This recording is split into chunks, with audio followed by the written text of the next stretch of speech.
Hello guys, Soma's lifestyle আপনাদের সকলকে স্বাগত। আশা করছি আপনারা সকলেই সুস্থ এবং স্বাভাবিক আছেন। অনেকদিন পরে না একটা লং ভিডিও ছেড়েছি। আমি নিজেই ভিডিওতে ভয়েস ওভার দিচ্ছি।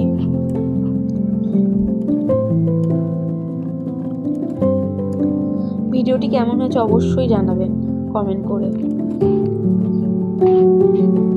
আর ফুল গাছগুলো কেমন লাগছে দেখতে একটা কমেন্ট করে বলবেন।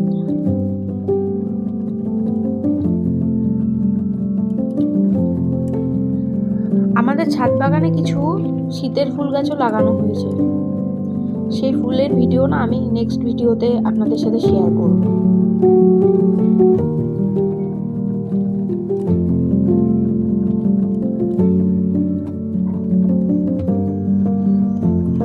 ভিডিওটি কেমন লাগলো, ভালো লাগলে অবশ্যই একটি কমেন্ট করবেন। চ্যানেলটিকে সাবস্ক্রাইব করে আমাদের পাশে থাকবেন। এখানেই ভিডিওটিকে শেষ করছি। আপনারা ভালো থাকবেন, সুস্থ থাকবেন।